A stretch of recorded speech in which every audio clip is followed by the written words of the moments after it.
Saúde os irmãos com a paz do Senhor, amém? Meus amados, vamos abrir nossas Bíblias em Jó 38.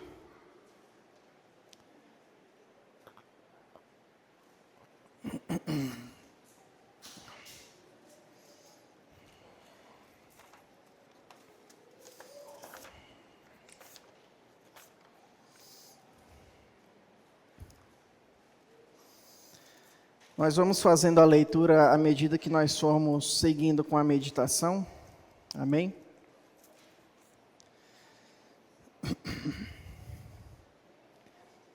E antes eu gostaria de fazer uma oração com os irmãos.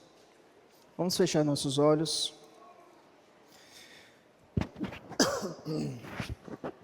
Vamos pedir graça ao nosso Deus nessa noite, para que Ele possa falar conosco através de sua palavra, amém?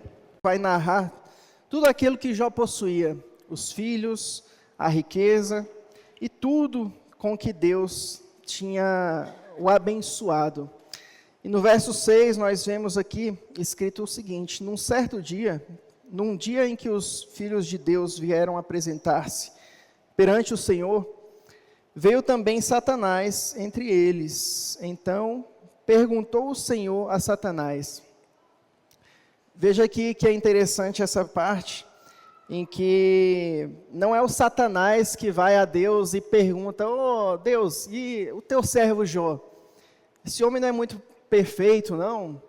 Não, mas quem fala é o próprio Deus quem chama a Satanás e faz essa pergunta para ele. Olha só, então perguntou o Senhor a Satanás: "De onde vens?" E Satanás respondeu ao Senhor e disse: "De rodear a terra e passear por ela."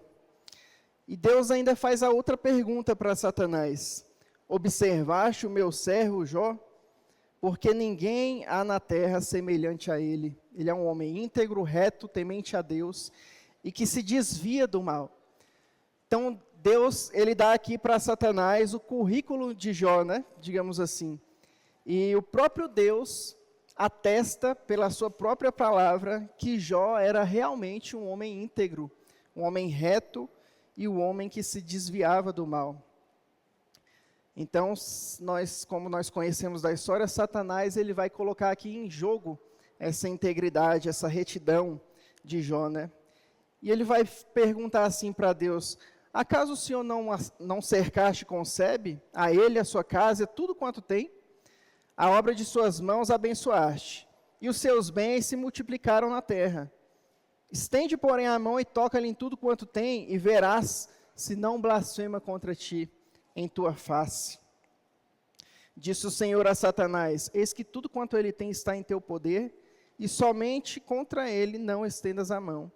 E Satanás saiu da presença de Deus. Então aqui Satanás, ele coloca em questionamento duas coisas: a integridade de Jó, mas ao mesmo tempo que ele faz isso, ele coloca em questionamento o próprio Deus aqui, porque ele está dizendo para Deus que um homem não pode amar a Deus a não ser que Deus o esteja abençoando, a não ser que Deus o esteja cercando com bênçãos, a não ser que Deus esteja dando uma boa família, esteja dando prosperidade para aquela pessoa e saúde.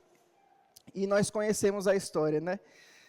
Subitamente, Jó perde todos os seus bens.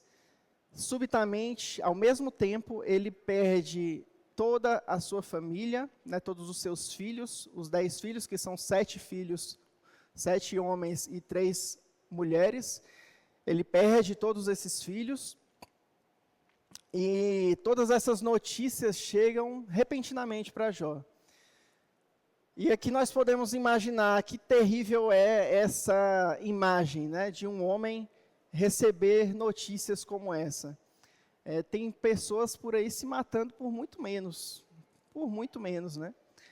E quando nós pensamos e imaginamos uma pessoa recebendo a notícia de que você perdeu tudo, imagina que chegasse alguém hoje para você e falasse que você perdeu absolutamente tudo que você tem agora. Seria um baque terrível, né? Seria um golpe terrível, né? E além disso, as notícias que chegaram a Jó ali, elas vão além. Jó, você não perdeu só seus bens, não foi só os bois que roubaram de você, não foi só as ovelhas que caiu fogo do céu e consumiu todas. Veio um vento e soprou sobre a casa onde seus filhos estavam, festejando, e todos os seus filhos morreram. Então agora nós temos um cenário onde Jó perde todos os seus bens e ele tem que enterrar 10 filhos. E diante de tudo isso, Jó, como a palavra de Deus vai nos relatar, ele não peca contra Deus. E ele diz que Deus deu para ele, Deus tomou, bendito seja o nome do Senhor. Então, mais uma vez, Satanás chega à presença de Deus e Deus questiona Satanás mais uma vez. Viste meu servo Jó? E ele fala exatamente a mesma coisa. Depois de todas essas aflições que Jó passou aqui, Deus fala a mesma coisa de Jó. Viste meu servo Jó? Homem íntegro, reto e que se desvia do mal. Você me incitou contra ele, mas ele está lá, ó, ele não blasfemou contra mim. E aí Satanás vai dizer o quê? O homem dará tudo por sua vida.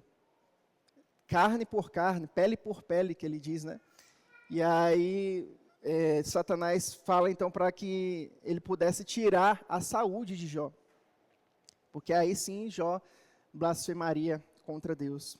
E como nós conhecemos a história, Jó, então, Deus permite que Satanás toque em Jó e lhe tire toda a saúde. E de repente, ele é uma ferida em pessoa.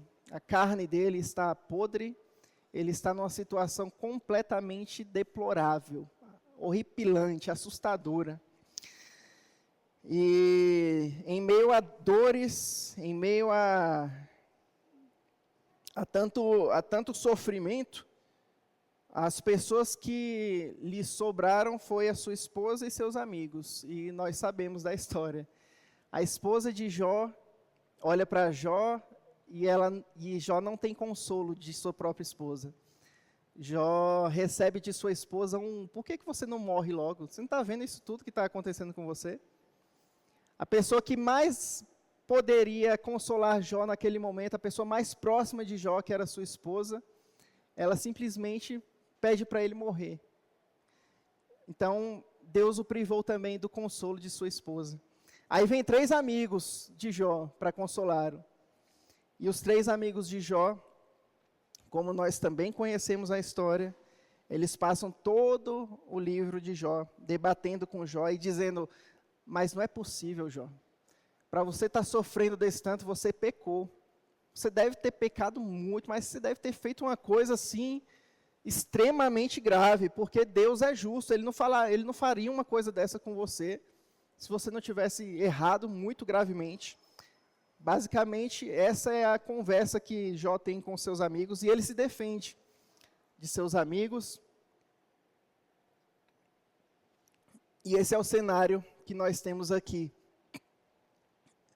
Jó passa quando nós vamos ler aqui, eu gostaria inclusive de encorajar os irmãos a ler todo o livro de Jó, para que você tenha uma visão panorâmica de tudo aquilo que aconteceu aqui. E nós vamos ver, lendo todo o livro de Jó, que daqui para frente o que acontece é que Jó está debatendo com seus amigos e se defendendo dos seus amigos e perguntando, né, por quê? Por quê, Senhor? Ele levanta questionamentos e ele levanta perguntas, né, por que eu não morri? Por que eu não morri no ventre da minha mãe? Né, ele chega a fazer questionamento de por que Deus não tirou a vida dele quando ainda ele era um bebê, por que os seios da minha mãe não murcharam para que eu não pudesse mamar. Ele estava numa situação de tanta miséria, de tanto sofrimento, que ele chegou a ter pensamentos e chegou a proferir palavras como essa. E a questionar a Deus, e a questionar, e a debater com seus amigos. Mas em tudo isso ele não pecou, ele se manteve íntegro ao Senhor, diante de todo esse sofrimento. E aí nós vemos, irmãos, que depois de tudo isso, no capítulo 38, que é o que nós vamos meditar nessa noite, o Senhor quebra o silêncio. Até agora, nós tínhamos Deus completamente calado diante da situação de Jó. Até agora, nós tínhamos o Senhor Deus completamente em silêncio em relação a respeito de tudo o que Jó estava passando. E nós não sabemos ao certo quanto tempo que foi isso. Nós não sabemos ao certo quanto tempo se passou desde que iniciou-se a provação de Jó e essas aflições que ele estava passando, até este momento aqui, em que Deus quebra o silêncio. E Deus desce e começa então a falar com Jó. E é incrível o texto aqui, porque vamos ler o versículo 1, para nós entendermos um pouco. Depois disto o quê? Depois disso tudo, né, que o livro de Jó estava narrando, e de todo o debate de Jó. Então, depois disso, o Senhor, do meio de um redemoinho, respondeu a Jó. E aqui nós podemos imaginar, meus irmãos, o cenário que era isso daqui. Eu estava até conversando mais cedo com o Marcão, e a gente estava falando sobre isso. Meus irmãos, aqui, quando Deus desce para falar com Jó, nós podemos imaginar mais ou menos como naquela cena em que Moisés sobe ao monte e que o povo de Israel vê a presença de Deus no meio das nuvens e trovões e relâmpagos. E o povo de Israel é uma imagem tão horripilante, tão assustadora, é tão pesado a presença e a glória de Deus, que o povo de Israel fala: por favor, Moisés, por favor, fala para Deus não falar mais assim. A gente está com medo. A gente não aguenta isso. De tão poderosa que era a presença de Deus. E eu imagino que aqui, Deus falando com Jó não era diferente. Jó ali naquela situação em que ele estava, de miséria completa, Deus então desce com todo esse poder e esse redemoinho aqui.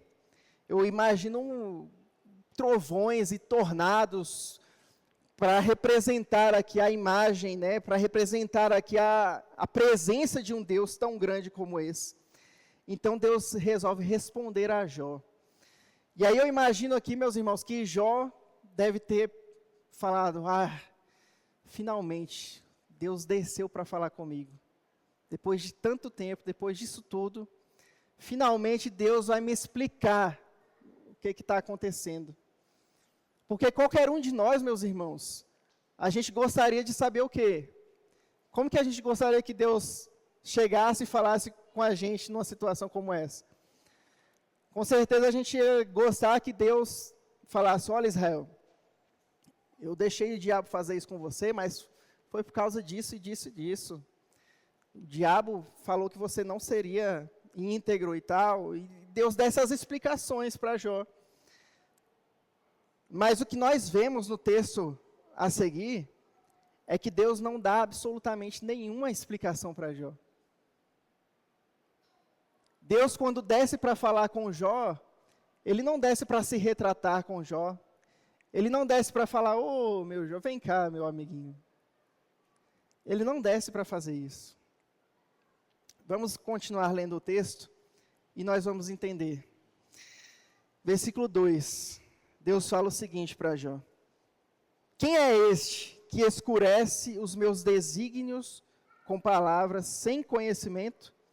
Cinge, pois, os lombos como homem, pois eu te perguntarei, e tu me farás saber. É incrível como Deus aqui, ele usa de ironia em todo esse trecho aqui. Deus desce e fala assim: quem é essa pessoa? Quem você acha que é para você falar coisas que escurecem os meus saberes, os meus conhecimentos, os meus desígnios? E então Deus manda Jó se levantar e cingir, né, os lombos como homem. Toma postura de homem aí, Jó, que agora eu vou falar com você. E olha a ironia que Deus usa aqui. Deus fala o seguinte: cinge, pois, os lombos como homem, pois eu te perguntarei e tu me farás saber. Deus estava sendo completamente irônico aqui com Jó.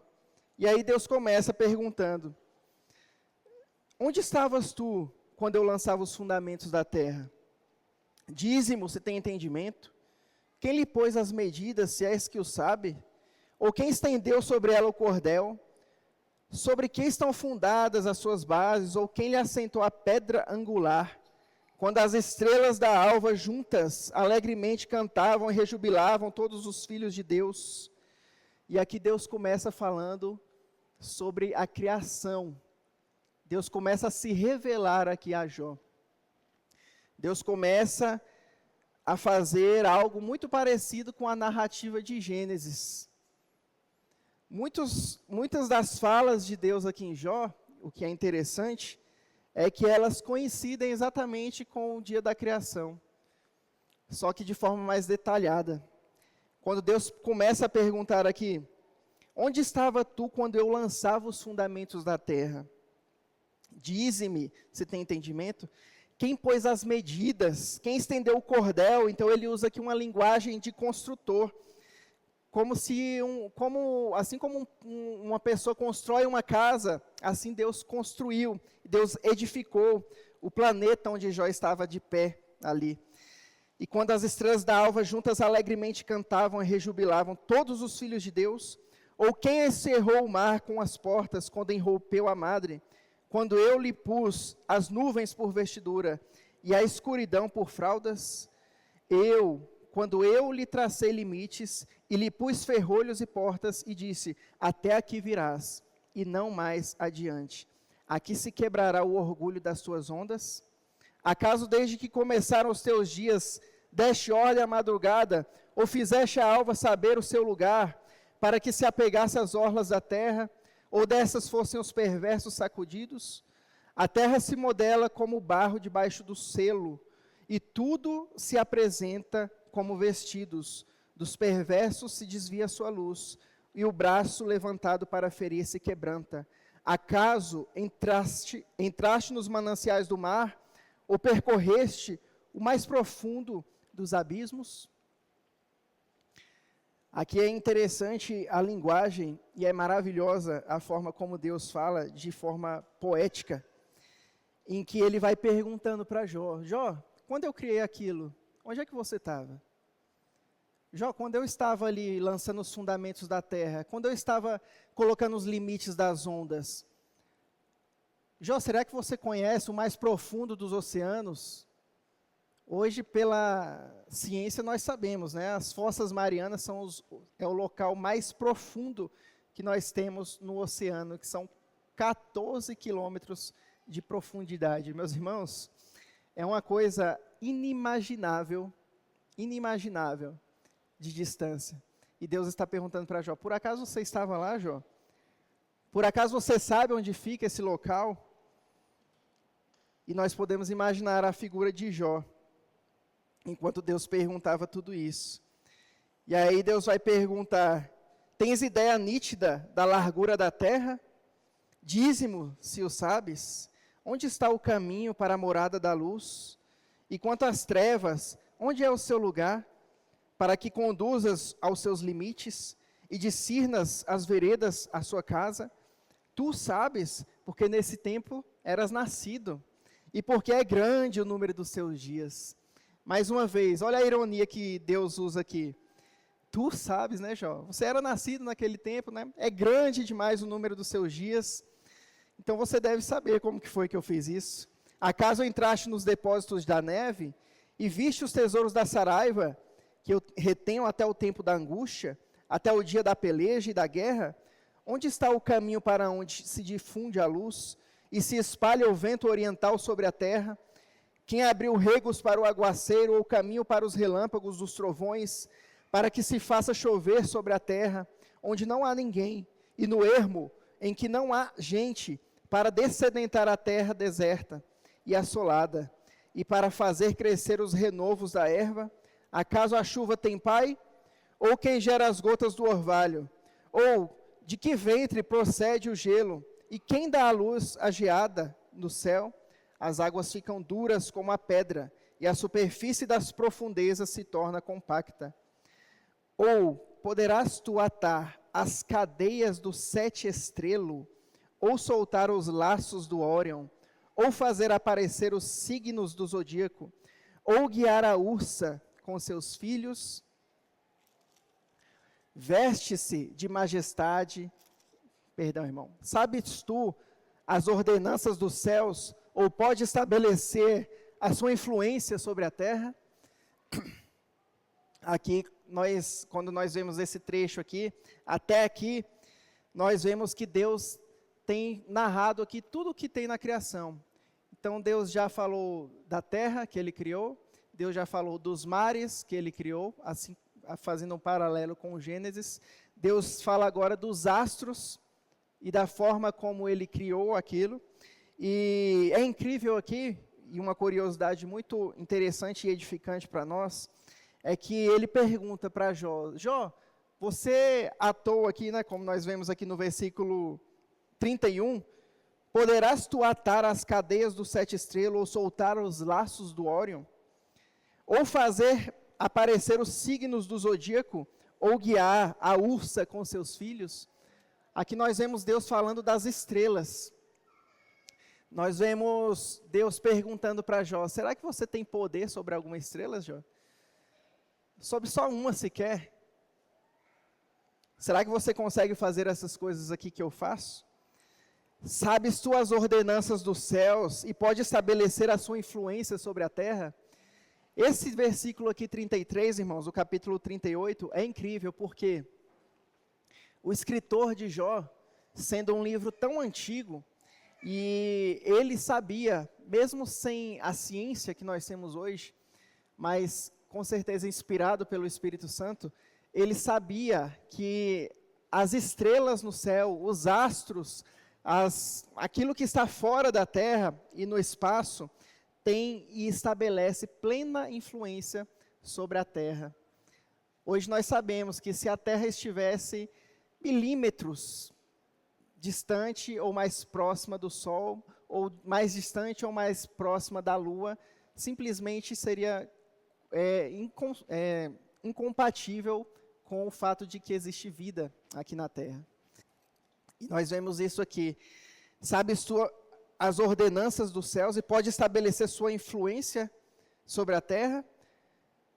Outra coisa interessante sobre isso é que quando nós vamos ver sobre as estrelas, nós já sabemos que há mais estrelas nos céus do que todos os grãos de areia de todas as praias e desertos que nós temos aqui na terra. E aqui Deus olha para isso e Ele escancara isso aqui para Jó. Nós sabemos lá em Isaías, não vou me recordar agora a referência de Isaías, mas ele diz que Deus, Ele chama as estrelas pelo nome, Ele convoca todas elas e nenhuma falta quando Deus a chama. Então, meus irmãos, nós vemos aqui o quanto Deus é poderoso, o quanto Ele é grande, e Ele está se mostrando aqui, se revelando para Jó. E Ele continua, e Ele continua, e Ele continua, e Ele continua falando sobre a sua grandeza e sobre tudo o que Ele criou. E Ele começa pelas coisas gigantes, pelas coisas macro, Ele começa pelas coisas grandiosas, que estão muito além do nosso alcance, que nós não conseguimos nem sequer enxergar, e depois Ele vai diminuindo. E é como se Deus falasse assim, olha só, Jó, você não entende, não é só das coisas grandes, não. Não é só dessas coisas aqui que são enormes, que são colossais, que você não entende. Olha isso aqui também. E aí, a partir do verso 9, Deus então começa a falar da sua criação dos animais. Perdão, a partir do verso 5, irmãos. Quem despediu livre o jumento selvagem, e quem soltou as prisões do asno veloz, ao qual dei o ermo por casa, e a terra salgada por moradas? Ri-se do tumulto da cidade, e não ouve os muitos gritos do arrieiro. Os montes são o lugar do seu pasto, e anda à procura de tudo que está verde. Acaso quer o boi selvagem servir-te? Ou passará ele a noite junto da tua manjedoura? Aqui Deus falando para Jó que ele não tem controle, nem sequer sobre as coisas pequenas que ele criou. Confiarás nele por ser grande a sua força, ou deixarás seu cuidado a seu trabalho? Fiarás dele que te traga para casa e que te semeaste e recolha a tua eira? O legal aqui é que Deus, ele pega uma criação dele e ele narra, fazendo aqui de forma poética, ele narra como se Jó, falando de forma irônica, como se Jó fosse fazer aquilo com aquele animal. Sabendo que a resposta intrínseca para isso aqui é que não. Então, tudo que Deus pergunta aqui, Jó, por acaso você consegue fazer isso? Jó, por acaso você criou, foi você que fez isso aqui? E nós conseguimos ver uma resposta intrínseca em cada uma dessas perguntas que Deus faz para Jó. A saber, são 77 perguntas que Deus faz aqui para Jó. Em cada uma delas, nós conseguimos enxergar a simples resposta: não, meu Senhor. Não, Deus. Eu não consigo. Não, Senhor. Eu não sei. Eu não sei. Então Deus continua. No verso 13, é interessante aqui que Deus ele vai falar de uma criação dele, de um animal, o avestruz. Olha o que Deus vai falar sobre o avestruz. O avestruz bate alegre as asas. Acaso, porém, tem asas e penas de bondade? Ele deixa os seus ovos na terra e os aquenta no pó. E se esquece de que algum pé os pode esmagar, ou de que podem pisá-los os animais do campo. Trata com dureza os seus filhos, e como se não fossem seus, embora seja vão o seu trabalho, ele está tranquilo, porque Deus lhe negou a sabedoria, e não lhe deu entendimento. Então Deus está falando aqui, que Deus, o próprio Deus, ele cria o sábio, o próprio Deus, ele cria o tolo. Mas olha só, ao mesmo tempo que Deus negou a sabedoria para o avestruz, olha o que diz o verso 18 aí. Mas, quando de um salto se levanta para correr, ri-se do cavalo e do cavaleiro. E agora ele vai falar do cavalo. Ou dás tu forças ao cavalo, ou revestirás o seu pescoço com crinas. Acaso o fazes pular como o gafanhoto? Terrível é o fogoso respirar das suas ventas. Escarva no vale, folga na sua força, e sai ao encontro dos armados. Ri-se do temor, não se espanta, e não torna atrás por causa da espada. Sobre ele chacoalha a aljava, flameja a lança e o dardo. De fúria e ira devora o caminho e não se contém ao som da trombeta. Em cada sonido da trombeta ele diz: avante!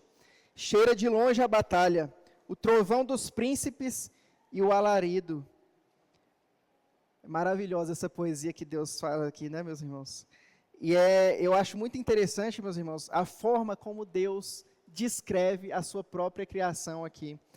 Quando os irmãos estiverem lendo, vocês parem um pouco para ler com calma e entendendo cada uma dessas minúcias que Deus está falando aqui para Jó, e a gente vai ver o quanto que Deus é detalhado e o quanto que ele é preciso ao descrever aqui a sua criação. E Deus começa com os animais grandes e aí Deus vai diminuindo. Mais uma vez falando, olha, não só os grandes eu fiz, olha para esses aqui também. E aí ele começa a falar do falcão. É pela tua inteligência que voa o falcão, estendendo as asas para o sul? Ou é pelo teu mandado que se remonta a águia e faz alto o seu ninho? Habita no penhasco onde faz sua morada, e sobre o cimo do penhasco em lugar seguro. Dali descobre a presa seus olhos, e a avistam de longe. Seus filhos chupam sangue onde há mortos. Ela aí está. E disse mais o Senhor a Jó: acaso quem usa de censuras contenderá com o Todo-Poderoso? Quem assim arguir a Deus, que responda. Então aqui, meus irmãos, depois de de toda essa descascada, vamos dizer assim, que Deus dá em Jó, né? Depois de Deus trazer aqui a Jó tudo aquilo que ele criou, tudo aquilo que ele fez, e de mostrar todo o poder dele para Jó, toda a majestade de Deus para Jó. É porque eu falando, irmãos, não é nada. Eu falando aqui para vocês, não tem como eu descrever e expressar o quão magnífico e o quão poderoso foi aquele momento ali, em que Jó estava diante do Deus Todo-Poderoso. E não dá para expressar a representação de Deus ali, e o temor que qualquer um de nós sentiria naquela hora ali. Mas depois de Deus falar tudo isso, e depois de Deus descrever tudo isso, é como se Deus abrisse aqui um intervalo para que Jó falasse. E aí Deus fala: quem assim arguir a Deus, que responda. E aí nós vemos aqui a primeira resposta de Jó. Então Jó respondeu ao Senhor e disse: sou indigno. Que te responderia eu? Ponho a mão na minha boca. Uma vez falei e não replicarei. Aliás, 2 vezes, porém não prosseguirei. Então o Senhor, do meio de um redemoinho, respondeu a Jó. Aqui nós vemos a resposta completamente humilde de Jó, completamente quebrantada de Jó. E nós já vemos aqui o quanto que aqueles questionamentos que Jó faz no início, de o porquê, Deus, por que isso aqui está acontecendo comigo? Por que tantas tragédias? Por que tanta luta? Por que tanto desespero? E quando nós lemos o livro de Jó, nós vemos Jó perguntando por diversas vezes, e falando: por acaso eu deixei o órfão? Por acaso eu desamparei o órfão e a viúva? Por acaso eu fiz isso, isso e isso para que essas coisas aconteçam a mim? E aqui nós, depois de todo o discurso de Deus, nós vemos que todos esses questionamentos simplesmente desapareceram. E tudo que Jó tinha para falar era que eu sou indigno, Senhor. Eu sou indigno, Senhor. Nós aprendemos o que com isso, meus irmãos? A grandeza de Deus, ela ultrapassa a qualquer tipo de problema. Não existe problema grande o suficiente. Não existe tribulação, prova grande o suficiente diante daquilo que Deus é. Mas nós vamos chegar nisso mais um pouquinho para frente. Porque aqui, obrigado. Aqui é como se Deus falasse ainda para Jó, depois que Jó deu essa primeira resposta, é como se Deus falasse: espera aí um pouquinho, Jó, ainda tem mais coisa para eu te falar. Cinge aí, fica de pé, cinge os lombos como um varão, como um homem. Eu te perguntarei ainda e você me responderá. E mais uma vez, Deus continua se mostrando para Jó. Deus continua se revelando aqui para Jó. E aí ele vai dizer, versículo 7 do capítulo 40, cinge agora os lombos como homem, e eu te perguntarei, e tu me responderás. Aqui eu sempre lembro de uma cena do exército, de quando eu servi o exército, né? Quando um superior hierárquico, quem é militar aqui sabe, principalmente em tempo de formação, né? Quando o superior hierárquico vai pagar um sapo mesmo para alguém: ô guerreiro, posição de sentido aí. O cara já cola as placas, né, que a gente fala. E aqui é mais ou menos isso aqui, né? Deus fala: ô Jó, fica de pé aí, que eu vou falar com você agora. Fica de pé aí. Cinge os lombos como homem, como varão, e fica de pé aí para você sustentar o que eu vou falar agora. E aí no verso 8, Deus continua: acaso anularás tu de fato o meu juízo? Ou me condenarás para te justificares? O que Deus está falando aqui, irmãos? Por acaso você tem argumentos contra mim? Acaso anularás o meu juízo? Ou seja, por acaso você tem algum argumento? Por acaso algum ser humano tem algum argumento contra Deus? Para anular os juízos de Deus? Ou você vai me condenar para te justificar? Ou tens braço como Deus, ou podes trovejar com a voz como Ele o faz? Isso nós vamos ver lá em Salmos, né? O Senhor troveja sobre os montes, a voz do Senhor troveja sobre as muitas águas. Orna-te, pois, de excelência e grandeza, veste-te de majestade e de glória. Deus está falando aqui para Jó, faz isso como eu faço. Será que você consegue se ornar de majestade e grandeza, se vestir de majestade e de glória? Derrama as torrentes da tua ira e atenta para todo soberbo e abate-o. Olha para todo soberbo e humilha-o. Calca aos pés os perversos no seu lugar. Olha o que Deus se revela aqui para Jó. Olha o que Deus fala sobre si mesmo aqui para Jó. Deus aqui ele está falando que ele está atento a todo soberbo. Deus aqui ele está falando para Jó, Jó, será que como eu, você consegue saber de todos os soberbos da terra e humilhá-los?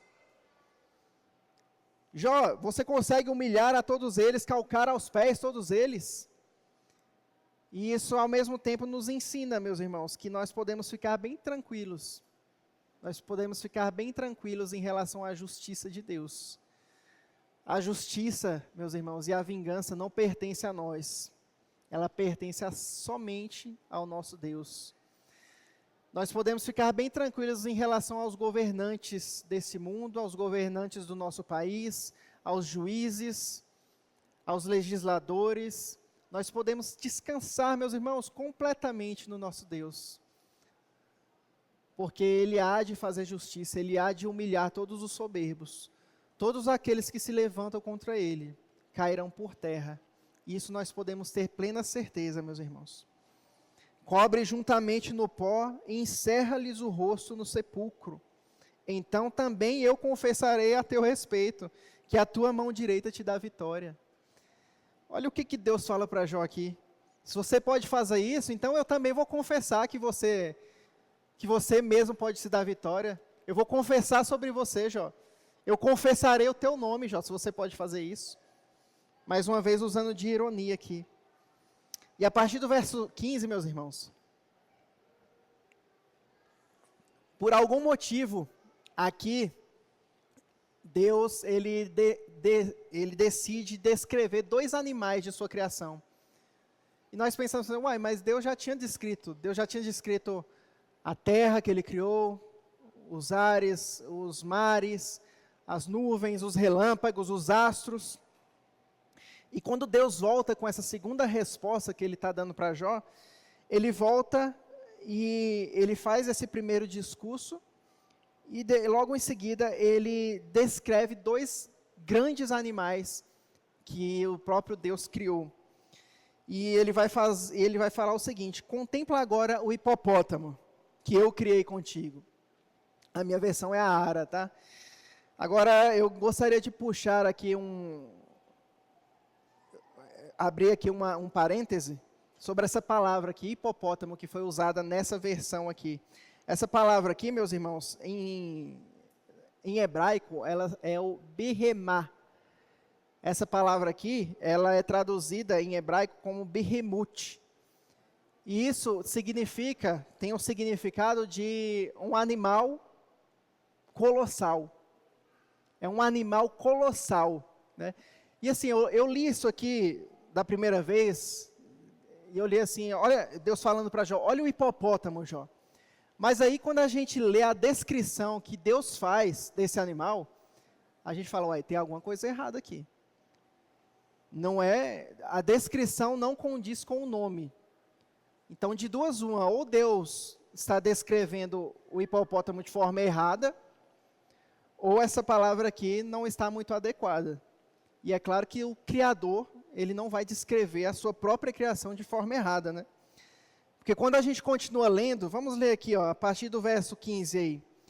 Contempla agora o hipopótamo, ou seja, o behemut. Behemut, mais uma vez, é um animal colossal que eu criei contigo. E Deus aqui, então, ele decide agora descrever para Jó esse animal. E ele vai falar assim, que come a erva como o boi. Até aí tudo bem. Um hipopótamo também, né, tá seguindo a descrição de um hipopótamo. Mas olha isso aqui. A sua força está nos seus lombos. O seu poder nos músculos do seu ventre. Endurece a sua cauda como cedro. Aí quando chegou aqui eu falei, não. Endurece. Alguém aqui já foi todo mundo aqui já foi no zoológico, né? Vocês já viram o hipopótamo? O hipopótamo, como que o hipopótamo, a cauda dele é uma coisinha de nada assim, né? Uma vaca tem uma cauda maior. E olha como que Deus descreve esse animal. Olha como que Deus descreve esse animal. Endurece a sua cauda como cedro. Primeiro, nós sabemos que é um animal colossal. Nós sabemos aqui que é um animal colossal. É um animal que a sua força está nos seus lombos, o seu poder nos músculos do seu ventre. Ele endurece a sua cauda como cedro. Os tendões das suas coxas estão entretecidos. Os seus ossos são como tubos de bronze. Meus irmãos, um hipopótamo, tudo bem, é um animal grande e forte, né? Ninguém tem dúvida disso, mas não é tanto assim, né? Os seus ossos são como tubos de bronze. Aqui a gente consegue imaginar algo muito parecido com um dinossauro, né? Algo assim, um grande réptil, um grande animal. Então, nós vemos Deus continuando aqui a descrição. Ele é obra-prima dos feitos de Deus. Quem o fez, o proveu de espada. Em verdade, os montes produzem pasto, onde todos os animais do campo folgam. E deita-se debaixo dos lotos, no esconderijo dos canaviais e da lama. Os lotos o cobrem com a sua sombra. Os salgueiros do ribeiro o cercam. Se um rio transborda, ele não se apressa, fica tranquilo. Ainda que o Jordão se levante até sua boca, acaso pode alguém apanhá-lo quando ele está olhando? Ou lhe meter um laço pelo nariz? Esse é o Birrimut, que Deus descreve aqui. Agora, o segundo animal que Deus vai descrever, e esse aqui, ele é mais incrível ainda.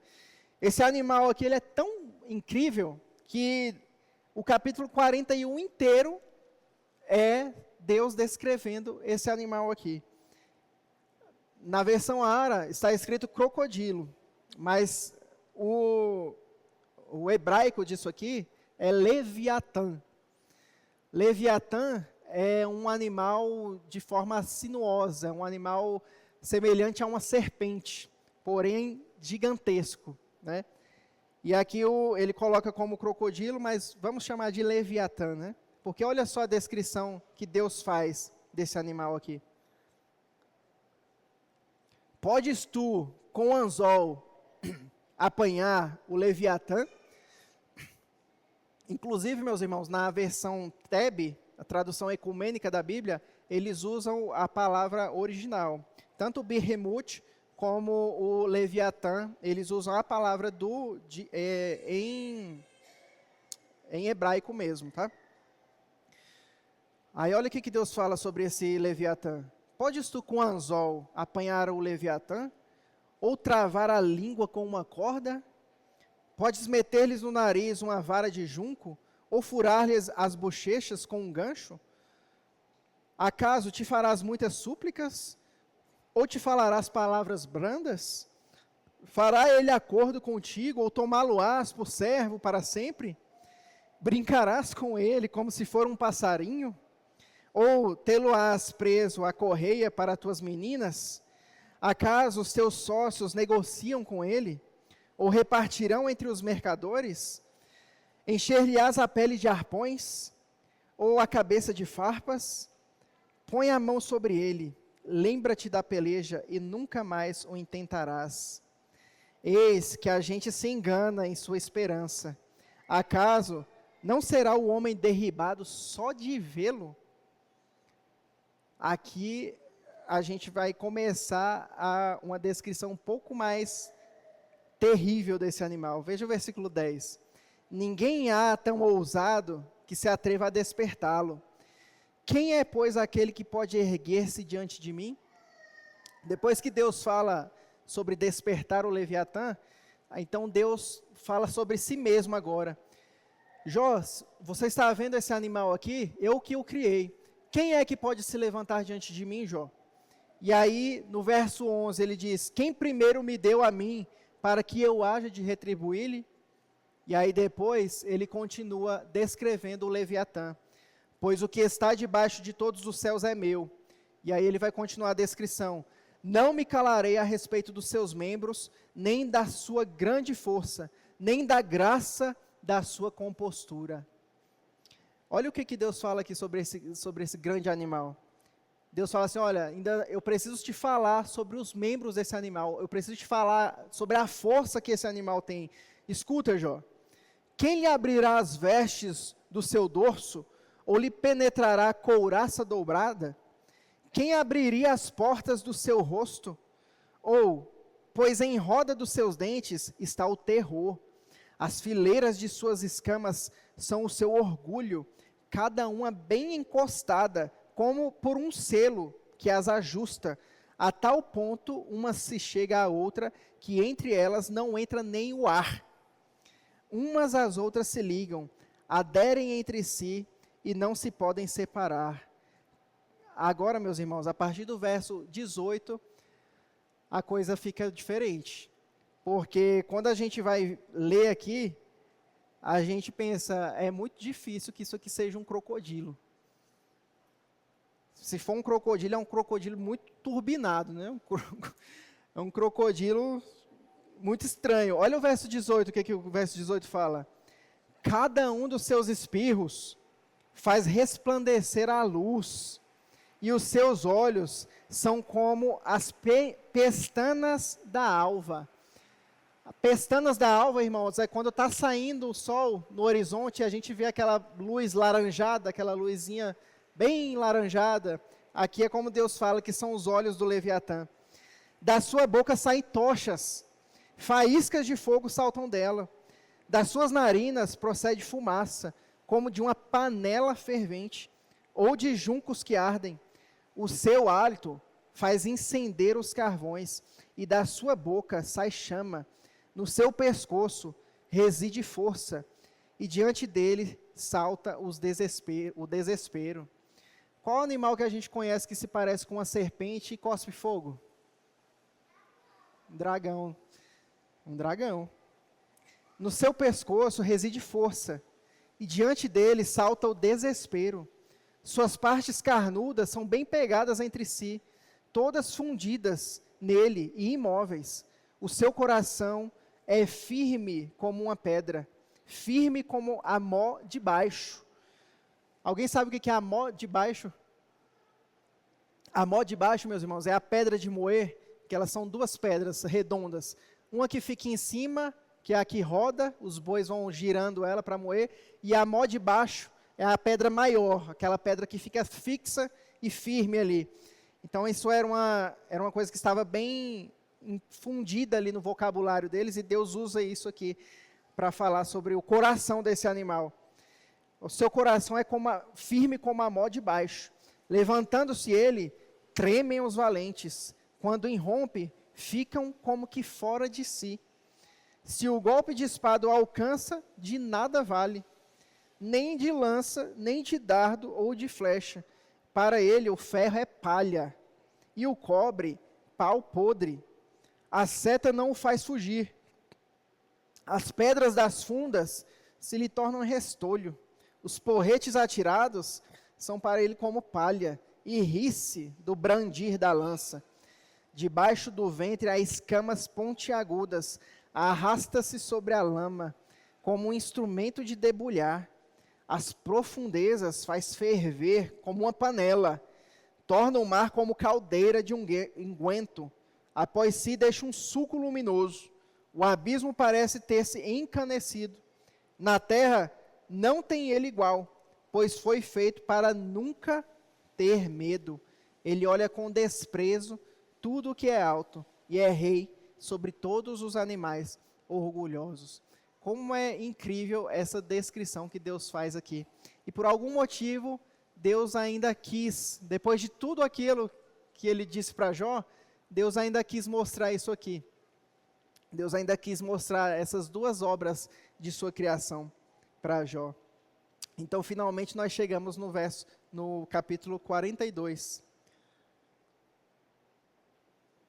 E nós temos a última resposta de Jó a Deus, diante de toda essa glória, diante de tudo isso, diante de todas as maravilhas que ele viu e presenciou ali, diante do poderoso. Ele então fala o seguinte, Então respondeu Jó ao Senhor: bem sei que tudo podes, e nenhum dos teus planos pode ser frustrado. Quem é aquele, como disseste, que sem conhecimento encobre o conselho? Na verdade, falei do que não entendia, coisas maravilhosas demais para mim, coisas que eu não conhecia. Escuta-me, pois, havias dito, e eu falarei, eu te perguntarei, e tu me ensinarás. Olha o que Jó diz aqui agora. Deus faz 2 vezes essa afirmação para Jó. Jó, eu te perguntarei, e tu me afirmarás, tu me ensinarás.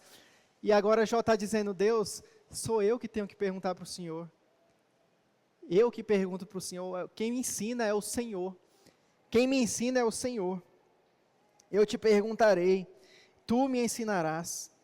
Eu te conhecia só de ouvir, mas agora os meus olhos te veem. Por isso me abomino e me arrependo no pó e na cinza. Amém, meus irmãos? Meus amados, esse texto, o livro de Jó, no geral, e principalmente esses 5 últimos capítulos aqui, onde nós vemos finalmente a resposta que Deus dá para Jó, eles nos trazem alguns ensinamentos que eu gostaria de tratar com os irmãos e de expor para os irmãos. O primeiro deles é bem óbvio, quando nós estamos lendo a Jó, é que a aflição, a luta, ela faz parte da vida do crente. A luta, ela faz parte da nossa vida como cristãos. O sofrimento, ele faz parte daquilo que Deus preparou para nós nessa vida. Essa vida, ela é composta por muitas alegrias, sim, mas ela traz sofrimento.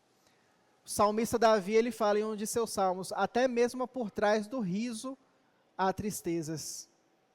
Até mesmo atrás de um riso há tristezas. Eu gostaria que o irmão lesse 2 Coríntios 11, 23. Aquele que pegou aí, previamente eu já dei o papelzinho para alguns irmãos. 2 Coríntios 11, do 23 ao 33, por gentileza. São ministros de Cristo, falo por fora de mim, eu ainda mais, em trabalhos, muito mais em prisões, em açoites, sem medida, em perigos de morte, muitas vezes. 5 vezes recebi dos judeus uma quarentena de açoites menos um. Fui 3 vezes fustigado com varas, uma vez apedrejado, em naufrágio 3 vezes. Uma noite e um dia passei na voragem do mar, em jornada muitas vezes, em perigo de vírus, em perigo de salteadores, em perigo de patrícios, em perigo de gentios, em perigo na cidade, em perigo no deserto, em perigo no mar, em perigo entre falsos irmãos, em trabalhos e fadigas, e em vigília muitas vezes, em fome e sede, em jejuns muitas vezes, em frio e nudez. Além das coisas exteriores, algo que pesa sobre mim diariamente, a preocupação com todas as igrejas. Quem enfraquece, que também eu não enfraqueça? Quem se escandaliza, que eu não me inflame?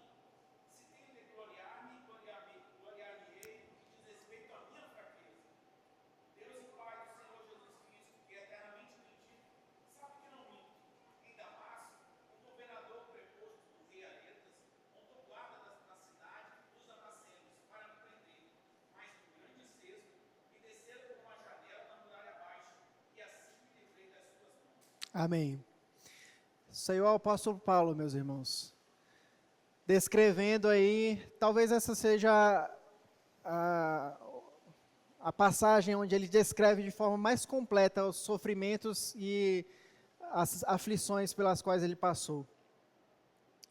Muito provável que nenhum de nós aqui passará por tanta aflição, por tanto sofrimento que Jó passou, ou que o apóstolo Paulo passou, ou que os apóstolos passaram. Mas uma coisa é certa nas nossas vidas, meus irmãos: há lutas, há aflições para nós. A vida não é, como diz o João Alexandre, né? A vida não é um mar de rosas. E mesmo que se fosse, as rosas têm espinhos, tem pedras no caminho, né? Como ele diz na canção dele. E nós precisamos saber, meus irmãos, que o dia mau não é se o dia mau chegar, mas sim quando o dia mau chegar. Nós precisamos saber que Deus estará conosco. Quer ver só uma coisa? Leia aí Mateus 28, 20. Gesiel, por favor. Quem pegou Mateus 28? Ah, desculpa, é o Marcão. Ensinando-os a guardar todas as coisas que eu vos tenho ordenado. Eis que estou convosco todos os dias, até a consumação do século. Olha as palavras do nosso Senhor Jesus para nós, meus irmãos. As últimas palavras do livro de Mateus. Eis que estou conosco todos os dias, até a consumação dos séculos. Lembrem-se, o mesmo Deus que estava lá diante de Jó, é o Deus que fala isso aqui. Ele não nos abandona. Haverão aflições? Sim. Haverão labutas? Sim. Haverão. Mas Ele estará conosco. E sabe de uma coisa, meus irmãos? Como nós aprendemos aqui no livro de Jó. Como nós aprendemos aqui com a resposta que Deus dá a Jó. Na grande maioria das vezes, Deus não dará explicações para nós. E nós não precisamos de explicações da parte de Deus. É engraçado como nós vemos muitas vezes, principalmente partindo de um ímpio, né? Ah, mas por que Deus permite, se existe Deus, por que Deus permite tantas aflições no mundo? Por que Deus permite que uma criança seja estuprada? Por que Deus permite que as pessoas passem fome? Por que Deus permite as doenças? Por que Deus permite a corrupção? Isso sempre vai partir da boca de uma pessoa que não tem Deus. É óbvio. E, meus irmãos, Deus não está querendo se explicar para essas pessoas. Da mesma forma que Ele não está querendo se explicar para nós, quando nós passamos por uma situação difícil. Nós temos que entender, meus irmãos, que Deus, uma vez eu escutei uma expressão muito interessante, Deus não está pedindo votos para o cargo de Deus. Ele não está pedindo voto, Ele não está implorando, olha, eu vou fazer isso aqui, se você... Ele não está pedindo voto para que Ele seja Deus, Ele é Deus, meus irmãos. Ele é Deus e Ele é soberano. Ele não precisa dar explicações para aquilo. Nos momentos de aflições, meus irmãos, tudo que nós devemos e podemos fazer é olhar para Ele. É olhar para Deus e reconhecer a grandeza, a majestade e a soberania de Deus. Porque, como eu falei, quando a gente olha para Deus, diante da grandeza dEle, diante da majestade, do poder de Deus, não há problema grande o suficiente. E Ele é soberano, e é isso que Ele fez com Jó. Ele não deu respostas para Jó. Aliás, Ele não deu explicações para Jó. Mas a resposta que Ele deu para Jó foi mostrar a si mesmo. A resposta que Ele dá para Jó é simplesmente mostrar quem Ele é. Jó, no meio de toda aquela agonia, que provavelmente foi a pessoa mais afligida que já pisou na face dessa terra, não existirá pessoa que passou por todas as aflições possíveis. A área financeira, a área social, familiar, saúde, tudo que você imaginar que pode dar errado na vida de uma pessoa, deu errado na vida de Jó. E qual que é a resposta que Deus tem para Jó? Jó, olha para mim. Olha o quanto eu sou grande, Jó. Olha o quão grande é o meu poder. Deus, meus irmãos, é soberano. Quem pegou Romanos 9, do 19 ao 21, por gentileza? Do 19 ao 21.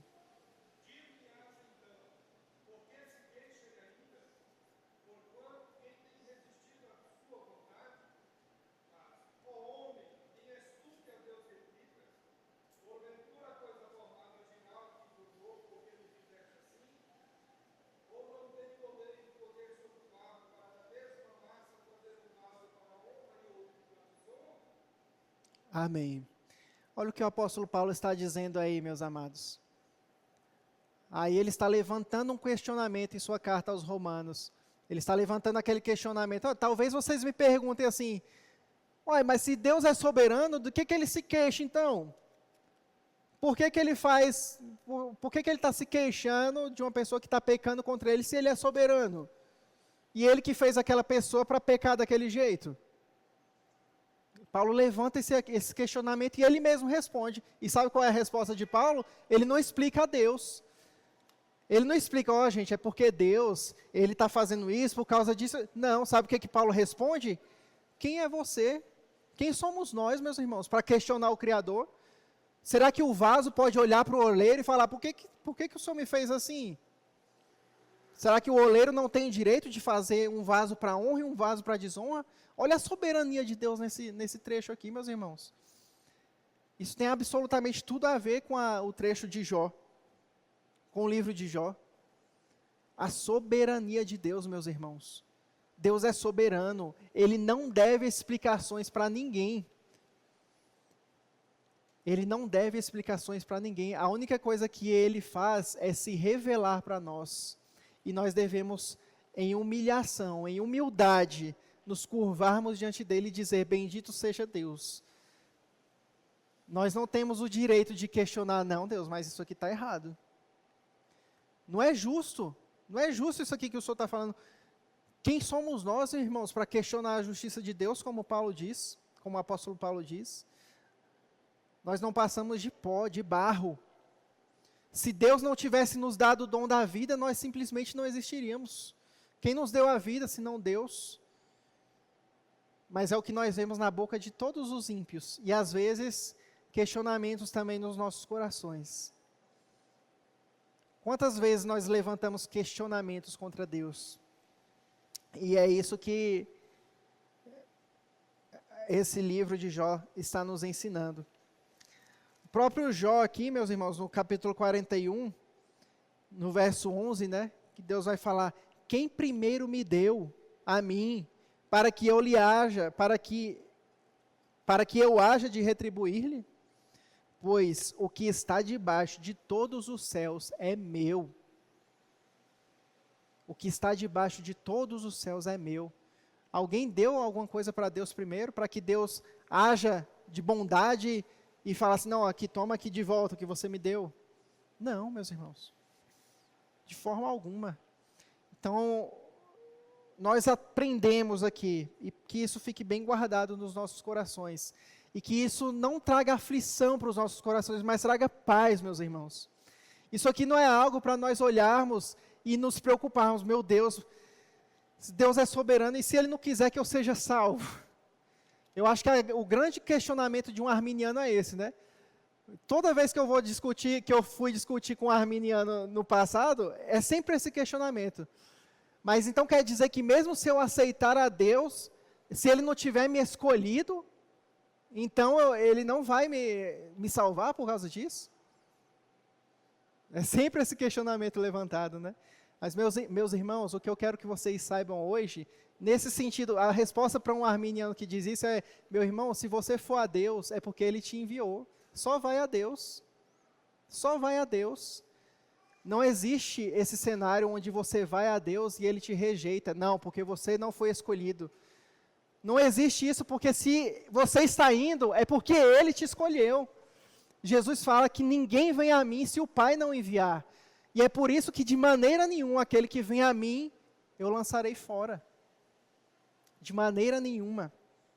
Então que isso, meus irmãos, que a soberania de Deus, ela trabalhe nos nossos corações, não como aflição, mas como paz. É o que diz lá em Filipenses, na carta aos Filipenses. A paz de Deus que ultrapassa a todo entendimento. É quando nós nos entregamos a Deus. É quando nós entregamos tudo nas mãos de Deus. Senhor, eu não estou entendendo absolutamente nada disso aqui que está acontecendo. Senhor, eu não sei sobre nada do meu dia de amanhã. Eu não sei se amanhã eu vou estar vivo, mas eu confio no Senhor. Mas eu creio na Tua soberania. Eu sei que o Senhor está no controle de todas as coisas. E isso é paz para os nossos corações e não aflição, meus irmãos. Amém, meus amados? Em segundo lugar, o que Jó nos ensina é que nós devemos reconhecer a grandeza de Deus. E este reconhecimento da grandeza de Deus, a primeira nos faz basicamente 3 coisas no nosso coração. E a primeira delas é o temor. Todos os personagens bíblicos que se encontram com Deus e que veem Deus, a primeira coisa que eles fazem é cair de rosto por terra e dizer: ai de mim, tem misericórdia, meu Deus. E isso deve acontecer nos nossos corações, quando nós olhamos para Cristo. Porque a luz de Cristo, ela resplandece sobre as trevas, e as trevas não prevalecem sobre elas. Sabe o que isso significa? Quando nós olhamos para Cristo, meus irmãos, a podridão do nosso pecado, ela é automaticamente descoberta. É como se nós estivéssemos num poço vazio, um poço cheio das piores podridões, e esse poço é completamente escuro, e alguém chega com uma lanterna gigantesca e ilumina tudo aquilo ali. Assim é quando nós olhamos para Cristo. A primeira coisa que acontece nos nossos corações é nós enxergarmos o quão podre nós somos, o quão miseráveis nós somos, o quão mal nós somos, o quão pecadores nós somos. É isso que a luz de Deus faz sobre nós. Quando nós enxergamos a grandeza e a santidade de Deus, é isso que acontece nos nossos corações. Mas nós temos que nos lembrar do texto que o irmão Alex pregou domingo retrasado, de que quando nós olhamos para Cristo, meus irmãos, essa podridão do pecado, ela não permanece. Assim como Moisés levantou a serpente lá no deserto, com o povo de Israel, que foi o texto pregado aqui pelo irmão Alex. Serpente essa que Deus tinha enviado no meio do povo. Por causa do pecado do povo, Deus se irou e enviou serpentes abrasadoras. Essas serpentes picavam as pessoas e as pessoas morriam. O povo de Israel estava morrendo. Se fosse picado, não tinha outra alternativa para aquela pessoa. Podia cavar a cova que ali iria morrer. E aí Moisés ora para o Senhor fala: Moisés, faz uma serpente de bronze e levanta ela no meio do arraial, bem alto.